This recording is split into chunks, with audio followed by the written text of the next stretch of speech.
Corey worked at the same Home Depot that Eric always shopped at because he was a contractor. And when he seen Corey, he knew he wanted to pursue her, but he couldn't. And one of Corey's co-workers just played matchmaker. They fell in love, they got married, and was very successful with multiple properties in Utah and real estate business and healthy children. They just had so much to be grateful for. This wasn't Eric's first wife, though. His first wife of 4 years died in a car accident. And Corey also lost her father 2 years before they got married. So Corey and Eric's wedding was full of emotions, but that didn't stop Eric's mother from handing Corey a prenup paper and telling her she needed to sign it. And after 9 years of a wonderful marriage, the night of March 4th, they wanted to celebrate Corey closing on a house with her real estate business. So she made her and her husband some drinks, and she said she went to bed around 9 p.m. But one of the kids woke up due to nightmares, and she said she went back to bed and realized Eric was cold. Unfortunately, autopsy said he died of a brain aneurysm, and he was only 39 years old. Although she was now a single mother and a widow, with her being a businesswoman, she made lemonade with her lemons. And she wrote a book for grieving children because not only was the loss of her husband so unexpected, she was now responsible for both her and her children's mental health, who were 10, 9, and 6. And they couldn't find a book that was right for them and their situation. So she wrote the book with her children's input. The book is titled, Are You With Me? And is dedicated to Eric Richins. She wrote an email to the TV program called Good Things Utah and shared her story about how last year her husband unexpectedly died, telling them she wrote a book to help children grieving, just like her sons. And their producers got back with her and they wanted her on the show. In the book, she included pictures of her children, and she said writing this book was exactly what we needed. And talking about loss with kids can be a tricky subject. Joining us now is author of Are You With Me? Corey Richins, to share her 3 C's to helping kids cope with grief. And Corey, I want to start with your story. What happened in your personal life? So my husband passed away unexpectedly last year. So it's March 4th was a 1-year anniversary for us, and he was 39. It completely took us all by shock. And we have 3 little boys, 10, 9, and 6. And,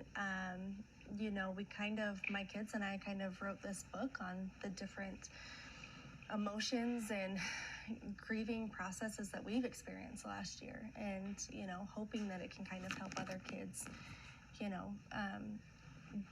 deal with this and kind of find happiness some way or another, and to make sense and process. I'm Yes. sure, and I'm sure you felt that going through and trying to explain it and articulate it for you and your boys. Yes, exactly. And so I've done, I'm new to all of this, so kind of doing research and reading books and things to try and understand, not only how to grieve as a widow, as a wife, but also, with my kids, how to help them understand what just happened. So wait, did y'all realize she was not wearing her wedding ring? Toxicology came back from the autopsy report saying Eric actually died from fent, and it was 5 times the amount than average. Autopsy also showed that it was consumed by mouth and it was street fent. But everyone knew he didn't and never have done any drugs. They found text messages on her phone the night of his death. She was texting somebody named CL.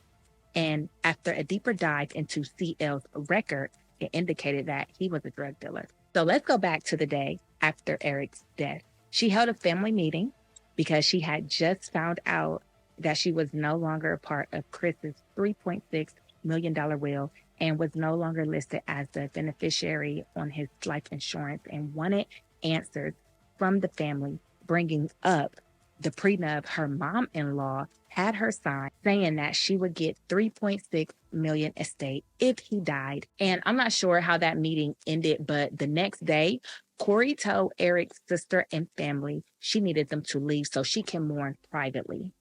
May 2nd, 2023, investigators questioned CL And CL just straight up told police, like, yeah, I sold her the drugs because she told me that her investor had a very bad back pain. She told CL to leave the pills in a house that she was flipping and she would leave the money there, which was $900. But when that didn't work, she reached out to CL again and said, I really need something strong. Michael Jackson strong. Eric's business partner told the police on Valentine's Day she made him a sandwich and he broke into hives and couldn't breathe. He said he had to use his son's EpiPen, take Benadryl, and he passed out. And when he woke up, he immediately called his business partner about the incident, saying, I got really sick. I think my wife is trying to poison me. She's been acting very, very strange. So that's what made Eric change his will to make his sister inherit everything that Corey was positioned to think she was getting. It's documented that she attempted to poison Eric 3 times. The night of Eric's death, her phone had been locked and unlocked multiple times during the same time that she told police her phone was on a charger, and so her phone was untouched because she was asleep.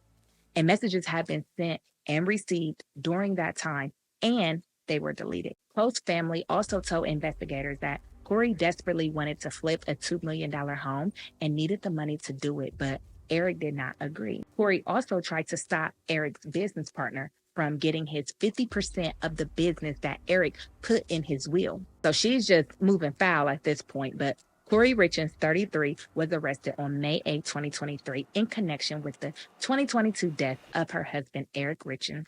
She was charged with aggravated murder and 3 counts of possession of a controlled substance with intent to distribute and accused of killing her husband of 9 years with a lethal dose of fent.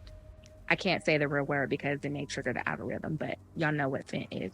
Eric told his family, if something happens to me, it was Corey, and he was already in pursuit of divorcing her, unbeknownst to her.